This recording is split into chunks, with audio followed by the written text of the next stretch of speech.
There's a question in chat about breakpoints for corruption and what it means to farm different levels of corruption. I answer the question fairly often, especially for new players and for people who are unfamiliar with Last Epoch's Endgame. Let's put this on YouTube. Let's talk to a broader audience, yeah? So when it comes to corruption, here's a couple breakpoints that you can keep in mind, yeah? 100 corruption means nothing. We gotta have ground rules here. 100 corruption, even bad builds, even meme builds, even melee ignite cinder strike. Sorry to call you out like that. Even you bad builds can do 100 corruption. If you have life, if you have crit avoid, even if you don't have crit avoid, you're probably doing just fine at 100 corruption.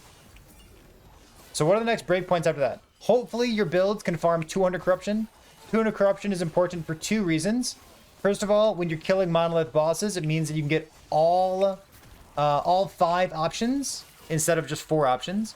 So normally when you're in unempowered monoliths, you get 3 options, you pick one. When you're in empowered monoliths, you get 4 options and you pick one. And then when you get to 200 corruption, you get 5 options and you pick one. So you'd really like to be at least 200 corruption for your characters. The next breakpoint that I like to call out personally beyond that, you should know that farming for gold, which is good both for having stash tabs and also for doing the lightless arbor, farming for gold scales with corruption. And I think a nice little breakpoint for that is 250. So hopefully your characters can farm at least 250 in terms of like gold. You go get the gold blessing. I put the gold blessing on all my characters these days. And then go kill a bunch of monsters, at least 250 corruption, and stack up those gold amounts so you can actually afford 50 and 100 stash tabs. The next breakpoints after that, I said 2 reasons. The second reason that 200 corruption is important is it allows you to drop all the unique items in the game instead of just 99% of the unique items in the game. So in case you ever want to drop one of these, this is called an Omnis. It's a unique amulet. If it rolls well, it's quite good, especially if it has LP. Holy moly. This thing drops from the Shade of Erebus, and you need to be at least 200 corruption in order to drop one of these. If you're fighting a Shade and you're at like 190 corruption, and that Shade would put you over 200 corruption, you're still good. You can technically drop an Omnis at that point. So we talked about 100, 200, 250. The next breakpoints beyond that I care about are like 350. If my build can't farm 350 or so corruption, to me, at this point of me playing Last Epoch, I kind of feel like it's a bad build. So I want my characters to farm at least 350. I don't want less than that.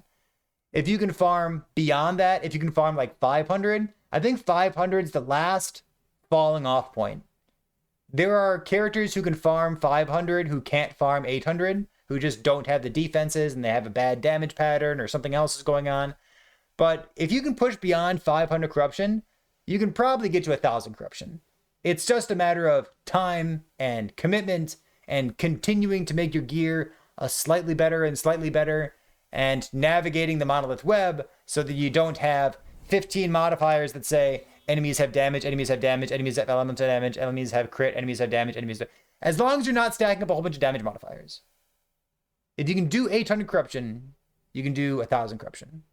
You can do, frankly, 600 corruption? You can do 600 corruption, but I think 500 is the last falling off point. So what does that mean for you?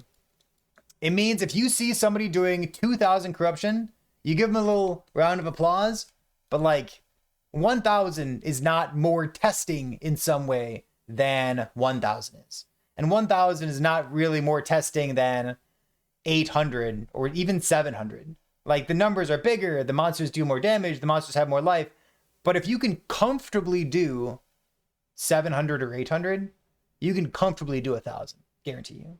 When I say comfortably, this is what I mean. I mean, you're not just, oh God, I can't go this way and I can't do this modifier and I can't do this. I'm gonna have to go here. I'm gonna have to do this one modifier over here so that I can clear these off, and then I do this one and then this one, and then maybe I can go over here.